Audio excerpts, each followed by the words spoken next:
श्री कृष्णम शरणम मम। जय श्री कृष्ण, राधे राधे। कांचन एक्टिविटी चैनल पर मैं काव्यमय श्रीमद् भगवद गीता जी के तृतीय अध्याय के चतुर्थ चरण में आप सभी भगवत भक्तों का हार्दिक स्वागत करती हूँ। दोस्तों, नियत कर्म अर्थात निर्धारित किए हुए कर्म जो नियम पूर्वक आचरण के योग्य है। हम सनातनियों के लिए नियत कर्म शास्त्रों के अनुसार कहे गए हैं। हमें ब्रह्म मुहूर्त में उठकर प्रातः ईश्वर का स्मरण करते हुए और कर वंदन करते हुए कराग्रे वसते लक्ष्मी कर मध्य सरस्वती कर मूले तु गोविंदम प्रभाते कर दर्शनम, यह कहकर फिर भूमि वंदन करते हुए फिर योग ध्यान साधना प्राणायाम करके स्नानादि और उसके पश्चात हमें गुरु माता पिता के चरण वंदन करना चाहिए। और अगर वे हमारे आसपास नहीं है तो मन ही मन उन्हें वंदन करना चाहिए। तत्पश्चात सूर्य उपासना, फिर ईश्वर का पूजा पाठ करना चाहिए, पितरों को स्मरण करना चाहिए और पितरों के विशिष्ट दिनों में उनका तर्पण और श्राद्ध भी करना चाहिए। त्योहारों में विशिष्ट पूजा के साथ अनुष्ठान यज्ञ उपवास करना चाहिए और प्रतिदिन हमें संध्या वंदन करना चाहिए। तत्पश्चात ईश्वर के लिए भोजन बनाना चाहिए और कृष्णार्पण करना चाहिए, क्योंकि सभी देवता के मूल स्रोत है भगवान विष्णु। यहाँ उन्हें ब्रह्मा और प्रजापति भी कहा गया है। भगवान विष्णु और कृष्ण एक ही है। उन्होंने ही इस सृष्टि की रचना की है और देवताओं और मनुष्यों की भी रचना की है। इसीलिए जब हम कुछ कृष्णार्पण करते हैं तो उसमें सभी देवताओं को अपना अपना भाग मिल जाता है।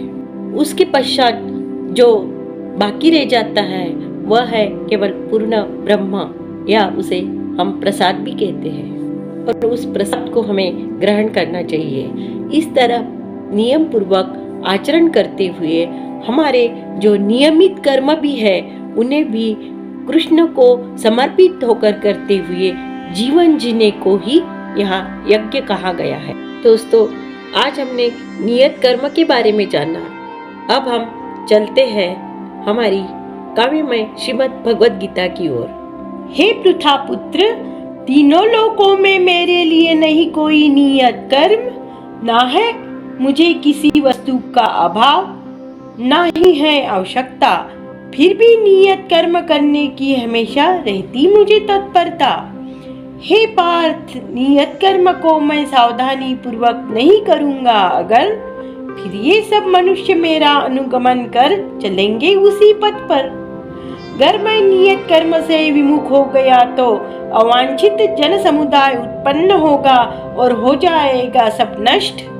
सब प्राणियों के अशांति का कारण बन उन्हें नहीं देना चाहता मैं कोई कष्ट।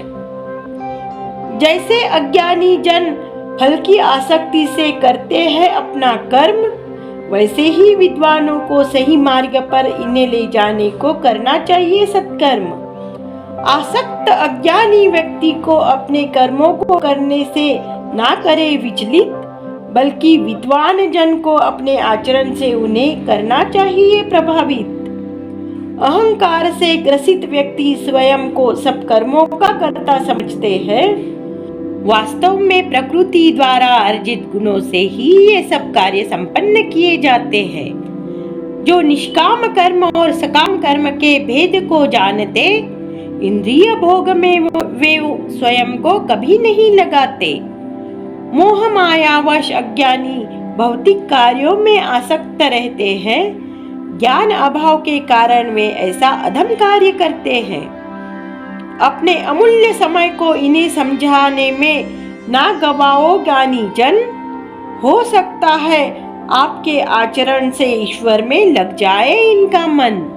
दोस्तों, अगर आपको आज का यह वीडियो पसंद आता है तो इसे लाइक कीजिए, कमेंट कीजिए, इसे ज़्यादा से ज़्यादा शेयर कीजिए, और अगर आपने मेरे चैनल को अब तक सब्सक्राइब नहीं किया है तो सब्सक्राइब भी कीजिए। अब मैं अपने शब्दों को विराम देते हुए आपसे विदा चाहती हूँ। जय श्री कृष्ण। राधे राधे।